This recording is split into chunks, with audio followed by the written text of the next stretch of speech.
నమస్తే, welcome to our channel. Tirumala కల్తీ నెయ్యి కేసులో మరో కీలక పరిణామం. మరి టీటీడీ కొనుగోలు విభాగం జీఎం సుబ్రహ్మణ్యం అరెస్ట్ని ఏ విధంగా చూడాలి? ఈ ఆకస్మిక అరెస్ట్ దేనికి సంకేతం? మరో పక్కన చూసుకున్నట్లయితే ఈ అరెస్ట్ వల్ల ఈ కేసు ఏ మలుపు తిరగబోతుంది తెలుసుకునే ప్రయత్నం చేద్దాం. దీన్ని విశ్లేషించడానికి మనతో పాటుగా ఉన్నారు సీనియర్ జర్నలిస్ట్ సత్యమూర్తి గారు. నమస్తే సార్. నమస్కారం అండి. ఏంటి సార్ సడన్గా సుబ్రహ్మణ్యం అరెస్ట్ కావడం, మరి ఈ అరెస్టుతో కల్తీ నెయ్యి కేసు ఏ మలుపు తిరగబోతుంది అంటారు? ఏ మలుపు తిరగబోతున్నదో నాకు తెలియదు, కానీ నాకు ఒక విషయం మాత్రం చాలా స్పష్టంగా అర్థమైంది. అదేంటి అంటే, ఇక్కడ ప్రొక్యూర్మెంట్ జీఎం సుబ్రహ్మణ్యాన్ని అరెస్ట్ చేయంగానే ఢిల్లీలో ఉన్న వైవి సుబ్బారెడ్డి ప్రెస్ కాన్ఫరెన్స్ పెట్టాడు. ఎందుకు పెట్టాడు? ఏంటి సంబంధం? ప్రొక్యూర్మెంట్ జీఎం ని అరెస్ట్ చేస్తే ఆయన ఎందుకు ఉలిక్కి పడ్డాడు? ఉలిక్కి పడాల్సిన అవసరం ఏంటి? నువ్వేం చెప్తున్నావు? నేను చేయలేదు అని చెప్తున్నావు కదా. లడ్డు కల్తీ అసలు జరగలేదు అని చెప్తున్నావు కదా. నువ్వెందుకు ఉలిక్కి పడ్డావు? ప్రొక్యూర్మెంట్ జీఎంని అరెస్ట్ చేయంగానే ఎందుకు ఉలిక్కి పడ్డావు అనేది ప్రధానమైన ప్రశ్న. దీన్ని బట్టే అర్థం చేసుకోవచ్చు. అంటే ఈ వ్యక్తులు ఒక్కొక్కళ్ళుగా అరెస్ట్ అవుతూ ఉంటే కేసు ఎంత వేగంగా ముందరికి వెళ్తున్నది అనే దానికి ఈ సుబ్రహ్మణ్యం అరెస్టు అనేది అది ఒక ఉదాహరణ. ఈ జిఎం ప్రొక్యూర్మెంట్ని అరెస్ట్ చేయటం అనేది నాకు తెలిసి ఈ కేసులో చాలా కీలకమైన పరిణామం. ఎందుకు? ఇంతకు ముందరే వైవి సుబ్బారెడ్డి అంటే అప్పటి టీటీడీ బోర్డు చైర్మన్ అతన్ని పిలిచి ఒకసారి అడిగారు. ఆ తర్వాత ఆ కాలంలో ఈవోగానో అడిషనల్ ఈవోగానో ఏదో ఒక పోస్టులో కీలకమైన అధికారిగా పనిచేసిన ధర్మారెడ్డిని విచారించారు. ఈయన మీద ఆయన చెప్పుకున్నాడు, ఆయన మీద ఈయనకి చెప్పాడు. అంతే తప్ప వీళ్ళు అసలు నేరం ఎక్కడ జరిగింది అనేది క్లూ ఇవ్వలేదు. కానీ క్లూ ఇవ్వకపోయినా తెలుసుకోనంత అమాయకులు పోలీసు డిపార్ట్మెంట్లో లేరు. అది వీళ్ళు మర్చిపోయారు. వాళ్ళ దగ్గర అన్ని ఆధారాలు వాళ్ళ దగ్గర ఉన్నాయి కాబట్టే కేసుని ఒక కొలిక్కి తీసుకొచ్చే ప్రయత్నాన్ని చాలా వేగంగా చేస్తూ ఉన్నారు. ధర్మారెడ్డిని విచారించినప్పుడు నాకేం సంబంధం లేదు, అంతా టీటీడీ బోర్డు నిర్ణయం తీసుకుంది, టీటీడీ బోర్డు నిర్ణయాన్ని నేను అమలు చేశాను అని చెప్పాడు. వైవి సుబ్బారెడ్డిని ఇంటర్వ్యూ చేసినప్పుడు నాకేం తెలీదు, మొత్తం ఎగ్జిక్యూటివ్ ఆఫీసర్దే బాధ్యత అని చెప్పాడు. అంటే ఏంటి? వీళ్ళిద్దరిలో ఇంత కంగారు కనపడుతున్నది అంటే అంటే వాళ్ళు ఈ నేరం నుంచి తప్పించుకోవటానికి ప్రయత్నం చేస్తున్నారు అంటేనే దాని అర్థం ఏంటి అంటే నేరంలో వీళ్ళందరూ పాలు పంచుకున్నారు అని అర్థం. నేరంలో వీళ్ళు భాగస్వాములు కాబట్టే ఒకళ్ళ మీదకి ఒకళ్ళు చెప్పుకొని పక్కకి తప్పించుకునే ప్రయత్నాలు ప్రారంభించారు.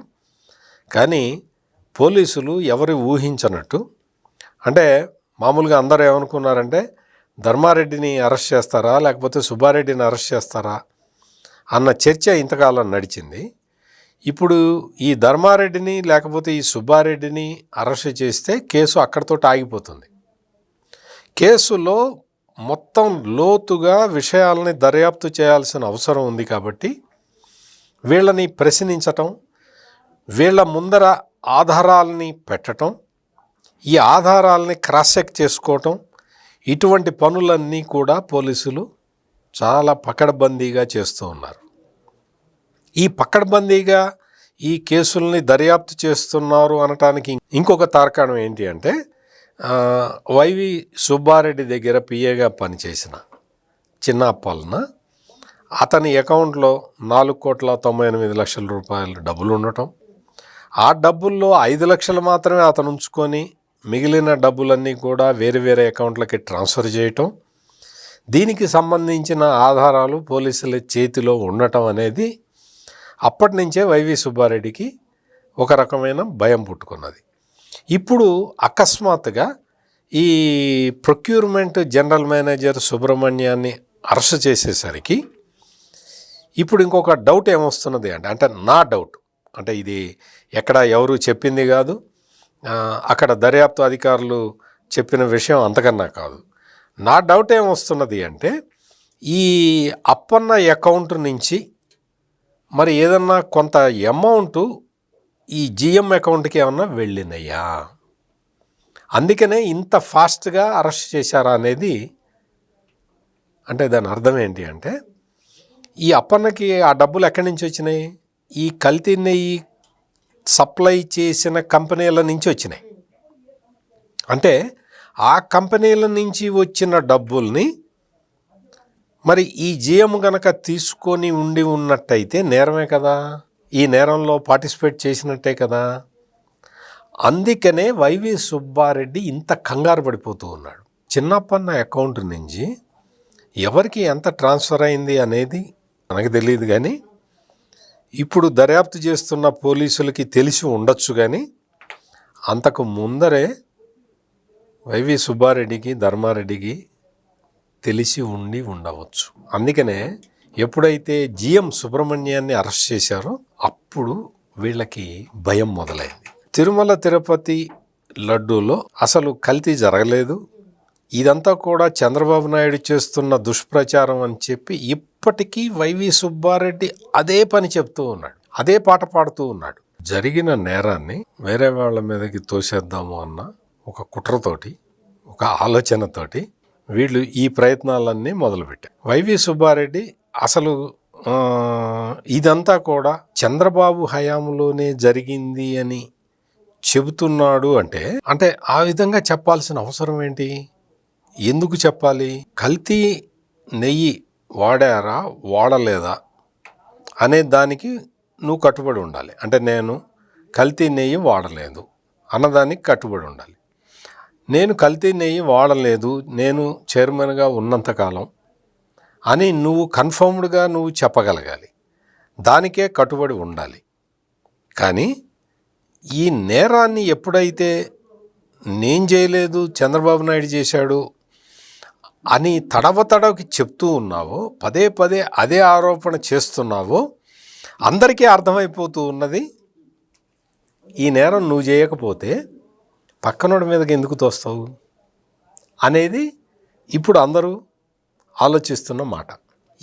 ఇక్కడ ఎప్పుడైతే జిఎం ప్రొక్యూర్మెంట్ సుబ్రహ్మణ్యాన్ని అరెస్ట్ చేశారో ఇది ఎవరు ఊహించాల. ముఖ్యంగా వైవి సుబ్బారెడ్డి, ధర్మారెడ్డి వీళ్ళు ఏమనుకున్నారు అంటే, ఇదంతా కూడా పొలిటికల్లీ మోటివేటెడ్ కేసు కాబట్టి మన చుట్టూతానే తిరుగుతుంది, మన చుట్టూ మాత్రమే ఈ కేసు తిరిగితే ఈ కేసుకి సంబంధించిన ఆధారాలు ఉన్న ఆఫీసర్లు సేఫ్గా ఉంటారు, వాళ్ళు మనల్ని కాపాడుకుంటారు అని ఒక రాంగ్ క్యాలిక్యులేషన్ వేశారు. ఇది వాస్తవంగా పొలిటికల్లీ మోటివేటెడ్ కేసు కాదు. కాబట్టి పోలీసులు ఏం చేస్తున్నారు అంటే చాకచక్యంగా ఒక్కొక్కటి కన్ఫర్మ్ చేసుకుంటూ అందులో నేరం చేసిన వాళ్ళని అరెస్ట్ చేసుకుంటూ పోతూ ఉన్నారు. ఆ క్రమంలో ఈ అరెస్ట్ జరిగింది. ఈ అరెస్టు ఎప్పుడైతే జరిగిందో ఈ పొలిటికల్ బాసులకి ఒక విషయం చాలా స్పష్టంగా తెలిసి ఉండాలి, అర్థమై ఉండాలి. ఏంటి? ఈ కేసులో పార్టిసిపేట్ చేసిన వాడు ఆఫీస్ బాయ్ దగ్గర నుంచి టీటీడీ చైర్మన్ దాకా ఎవరిని వదిలిపెట్టడం లేదు. వీళ్ళు మొత్తం కూడా పోలీసులు తగిన సాక్ష్యాలు, ఆధారాలు సేకరించిన తర్వాతే ఒక్కొక్కడిని అరెస్ట్ చేస్తున్నారు అనే ఫ్యాక్ట్ ఎస్టాబ్లిష్ అయిపోయిన తర్వాత వీళ్ళల్లో భయం మరింత పెరిగింది. ఈ భయం మరింత పెరిగింది కాబట్టే ఈ ప్రయత్నాలన్నీ చేస్తూ ఉన్నారు. ఈ రోజున జిఎం ప్రొక్యూర్మెంట్ అరెస్టు జరగటం అనేది చాలా కీలకమైన పరిణామం.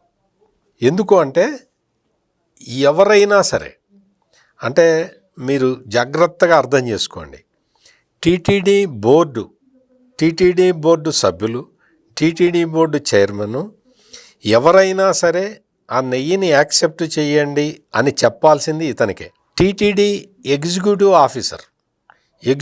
ఆఫీసర్ కానీ, అడిషనల్ ఎగ్జిక్యూటివ్ ఆఫీసర్ పోస్టులో ఉన్న వ్యక్తి కానీ ఎవరైనా సరే ఈ ప్రొక్యూర్మెంట్ జిఎంకి చెబితే తప్ప ఆ నెయ్యి లారీలను అలౌ చేయరు.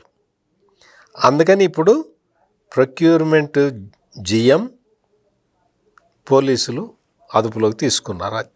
ఇతన్ని అదుపులోకి తీసుకోవటం వల్ల ఎవరు ఇతని మీద ప్రెషర్ తీసుకొచ్చారు?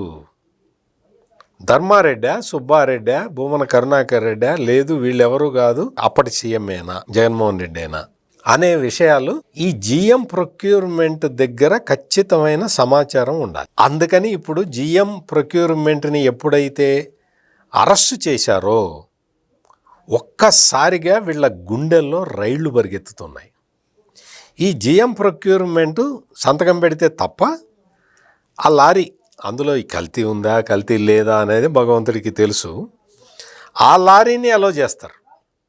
ఏదైనా అంతే, శనగపిండి కానీ లేకపోతే శనగపప్పు కానీ బియ్యం కానీ ఏవైనా సరే జిఎం ప్రొక్యూర్మెంటు ఆ సంతకం లేకుండా, అతనికి నాలెడ్జి లేకుండా నాసిరకమైన సరుకులు సప్లై చేయటం అనేది ఇట్ ఈస్ హైలీ ఇంపాసిబుల్. అందుకని జిఎం ఇతన్ని ప్రొక్యూర్మెంట్ని ఈ రోజున పోలీసులు అరెస్ట్ చేయటం అనేది ఈ కేసులో చాలా కీలకమైన పరిణామం. ఎట్లా ఉన్నది ప్రొసీజర్, ఎట్లా ఉంది? వైవి సుబ్బారెడ్డి ఏం చెప్తున్నాడు? మేము పరీక్షించిన తర్వాతే నెయ్యిని లోపలికి తీసుకెళ్ళాము అంటున్నాడు. మరి వీళ్ళు జరిపిన పరీక్షలేంటి? లోపలికి వెళ్ళిన తర్వాత జరిగిందేంటి? లోపలికి వెళ్ళిన తర్వాత పోర్టు కార్మికులు చాలామంది చాలాసార్లు మొత్తుకున్నారు, నెయ్యి బాగలేదు, లడ్డు కరెక్ట్గా రాదు, లడ్డు ముద్ద కట్టడానికి కూడా రావట్లేదు, నిలవ ఉండట్లేదు, మధురమైన వాసన ఉండట్లేదు అని పోటు కార్మికులు ఎన్నిసార్లు చెప్పినా పట్టించుకున్న నాథుడే లేడు. ఇదంతా ఎవరి జాబ్ అంటే ఈ జనరల్ మేనేజర్ ప్రొక్యూర్మెంట్, అతను చూడాలి.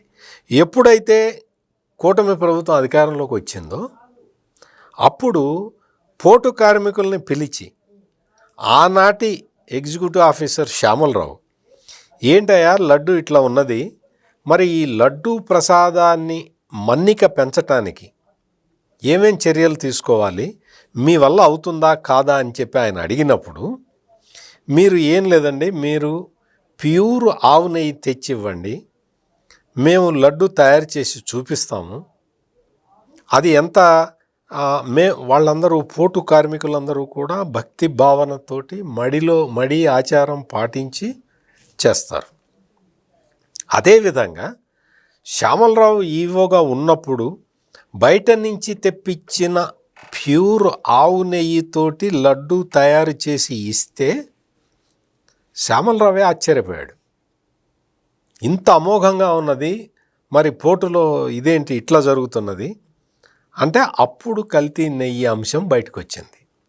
కల్తీ నెయ్యి అంశం బయటకు వచ్చిన తర్వాత ఇదంతా కూడా అంటే చంద్రబాబు నాయుడు బయటికి చెప్పేశాడు, స్వామివారిని అపవిత్రం చేశాడని చెప్పి వీళ్ళందరూ ఎవడైతే కల్తీ చేశాడో, అంటే కల్తీ చేయటం తప్పు కాదట, కల్తీ జరిగింది అని చెప్పటం తప్పుట.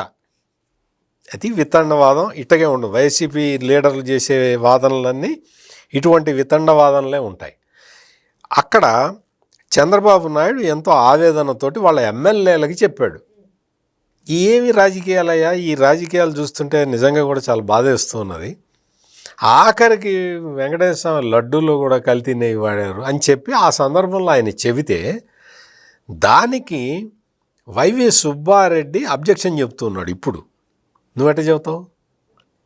నువ్వు కల్తీ చేశావా చేయలేదా అంతవరకే చెప్పాలి తప్ప చంద్రబాబు నాయుడు చెప్పటం తప్పు అంటాడు. చంద్రబాబు నాయుడు చెప్పటం వల్ల భక్తుల మనోభావాలు దెబ్బతిన్నాయి అంటాడు. అందుకని విచిత్రమైన వాదనలు, ఈ తిక్క వాదనలు ఎందుకు చేస్తున్నారు అంటే ఒక్కొక్కడు దొరుకుతూ ఉన్నాడు.